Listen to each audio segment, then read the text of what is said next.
आज आपण इथं बाजरीच्या दशमीची रेसिपी बघणार आहे. थंडीच्या दिवसातल्या 3-4 दिवसाच्या प्रवासासाठी ही रेसिपी एकदम उत्तम आहे.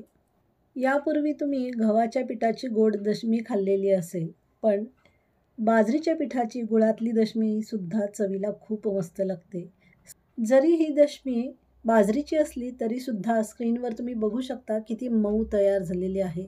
काही महत्त्वाच्या गोष्टी आहेत, आपण व्हिडिओमध्ये त्या बघूयाच.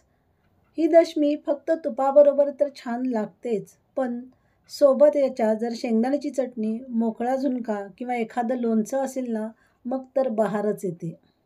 थंडीच्या दिवसात केली जाणारी ही बाजरीची दशमी कशी करायची आहे ते बघूया. व्हिडिओला सुरुवात करूया. यासाठी लागणारं साहित्य बघूया. बाजरीचं पीठ, गव्हाचं पीठ, पाणी आणि चिरलेला गूळ आहे. या सगळ्याचे मेजरमेंट मी डिस्क्रिप्शन बॉक्समध्ये देत आहे. पाणी मी इथं फक्त 1 कपच घातलेलं आहे. थोडं पाणी आपल्याला नंतर वरून हात लावून मळण्यासाठी ठेवलेलं आहे. सोबत चिरलेला गूळ घालायचा आहे आणि आपल्याला फक्त गूळ गॅसवर ठेवून गरम करून घ्यायचं आहे. चवीपुरतं मीठ, वेलची पावडर आणि जायफळ घेतलेलं आहे. दोन्ही पिठं म्हणजे गव्हाचं पीठ आणि बाजरीचं पीठ मी इथं चाळून घेत आहे. दोन्ही पिठं व्यवस्थित मिक्स करून घ्यायची आहेत. या रेसिपीमध्ये बाजरीच्या पिठाचं प्रमाण आणि गव्हाच्या पिठाचं प्रमाण हे परफेक्ट दिलेल्याप्रमाणेच घ्या, म्हणजे दशम्या मऊ व्हायला मदत होईल. दोन्ही पिठं मी एकत्र करून घेतलेली आहे आणि मीठ आणि वेलची पावडर मिक्स करून जायफळ थोडंसं मी किसून घेत आहे. सगळं पिठामध्ये व्यवस्थित मिक्स करून घ्यायचं आहे. गॅसवर इकडं गूळ आणि पाणी गरम करायला ठेवलेलं आहे.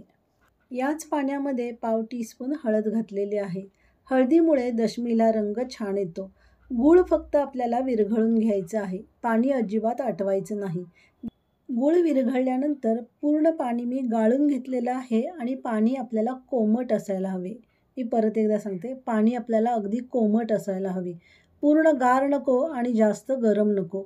गरम जर पाणी जास्त असेल तर दशमीचं शेल्फ लाईफ कमी होते आणि पाणी जर थंड असेल तर दशमी थोडीशी निब्बर किंवा कडक बनते. म्हणून पाणी इथं आपल्याला कोमट असायला हवे. दुसरी टीप महत्त्वाची, याचं पीठ मळताना खूप घट्ट पीठ मळायचं नाही. थोडंसं मऊ किंवा चपातीला जसं मळतो ना, सेम तसंच पीठ आपल्याला मळायचं आहे. यामुळे दशम्या नरम राहण्यास मदत होते.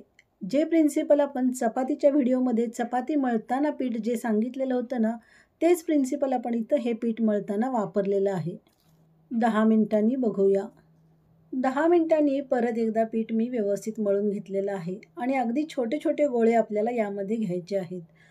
दशमी फार मोठ्या आकाराची कधीही असत नाही, त्यामुळं दशमी लाटताना साधारण लहान चपातीच्या आकाराचा गोळा घ्यावा.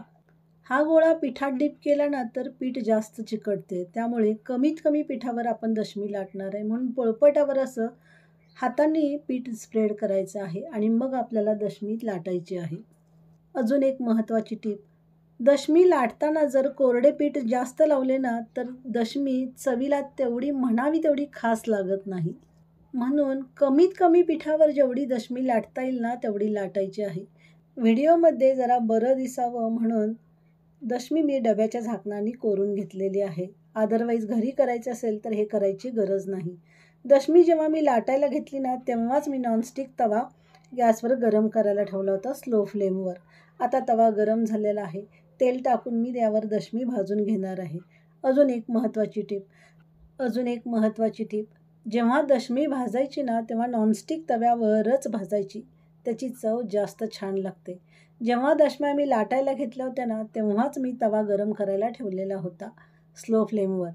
1-2 दशमी लाटून होईपर्यंत तवा व्यवस्थित गरम होतो.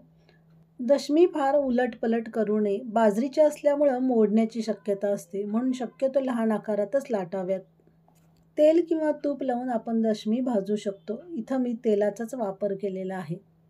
सर्व दशम्या स्लो टू मीडियम फ्लेमवरच भाजायच्या, म्हणजे मऊ खुसखुशीत दशम्या तयार होतात. दशमी जाड असल्यामुळे फार मोठा करून गॅस भाजला तर दशमी आतून कच्ची राहण्याची शक्यता असते. इथं माझ्या सर्व दशम्या करून तयार झालेल्या आहेत आणि रिझल्ट तुमच्या समोर आहे.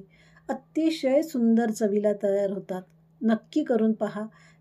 अशाच प्युअर व्हेज पारंपरिक रेसिपी जर तुम्हाला पाहायला माझ्याकडून आवडणार असतील तर चॅनलला लाईक, शेअर आणि सबस्क्राईब करायला अजिबात विसरू नका. इथं दशमीची रेसिपी माझी कंप्लीट होत आहे. परत लवकरच भेटूया अशाच एका हमखास रेसिपीसोबत. धन्यवाद.